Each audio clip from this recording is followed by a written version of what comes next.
یہ صبح اور شام کے سنت اذکار ہیں، اس کا اپنی زندگی میں اہتمام کریں تاکہ ہمیں مصنون ثواب ملے۔ یہ میں نے اپنی ویڈیو میں چینل پہ سارے سٹیپ بائی سٹیپ پڑھائی ہیں، لیکن آپ کو یہاں دیکھ لیں۔ ان کو اذکار کو پڑھنا ہے فجر کی نماز کے بعد، سورج نکلنے سے پہلے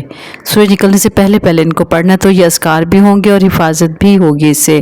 اور اس کے بعد اس کو بعد نماز عصر مغرب سے پہلے پڑھنا ہے،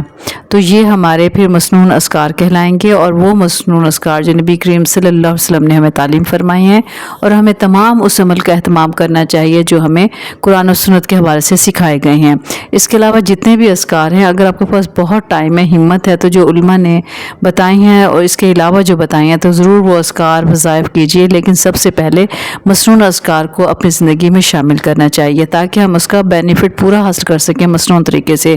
اور نبی کریم صلی اللہ علیہ وسلم کے جو بتائے ہوئے اذکار ہیں، اگر اس سے کوئی ذکر یا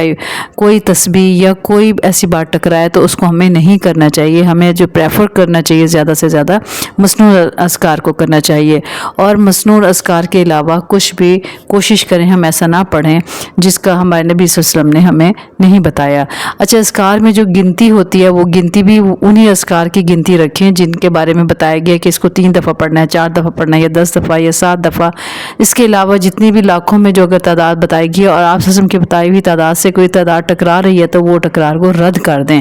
کیونکہ ہمیں مسنون اذکار پڑھنے کا حکم ہے اور مسنون اذکار ہی ہمیں کرنے چاہیے، اسی سے ہم پورا فائدہ اٹھا سکتے ہیں۔ دیکھیں، اگر ہم قرآن و سنت کے مطابق زندگی نہیں گزاریں گے، اپنی عبادات ویسے نہیں کریں گے جیسے قرآن و سنت میں ہمیں سمجھا دی گئی ہے، تو وہ ہمارے جتنی بھی ہماری کوششیں ہیں، ہمارے جو نیک عمل ہیں، وہ 0 سے ملٹی پلائی ہو جائیں گے، کیونکہ وہ ہم تو اسے نیکی سمجھ کے کر رہے ہوں گے، لیکن نبی صلی اللہ علیہ وسلم کے بتائے ہوئے طریقے پہ اگر وہ ہمارا نیک عمل نہیں ہوگا تو اللہ کے ہاں وہ قابل قبول بھی نہیں ہوگا، کیونکہ اللہ تعالیٰ نے ہمیں فرما دیا ہے کہ نبی کے بتائے ہوئے طریقے پہ چلو اور قرآن و سنت پر عمل کرو، تبھی وہ ہمارا عمل اللہ کے ہاں بھی مقبول ہوگا اور اللہ کو بھی پسند ہوگا۔ تو آج سے کوشش کریں کہ کوئی ایسا عمل نہ کیا جائے، نمازوں کے بعد بھی، نمازوں سے پہلے بھی، صبح شام بھی وہی اذکار کریں جو قرآن و سنت کے حوالے سے ثابت ہیں اور وہ ہمیں کرنے چاہیے۔ تصدیق کرنی چاہیے، تحقیق کرنی چاہیے اور اس کے بعد اس کو عمل کو اپنی زندگی میں لانا چاہیے تاکہ ہم پکے سچے مسلمان بن سکیں اور کل قیامت کے دن ہم سرخرو ہوں، انشاءاللہ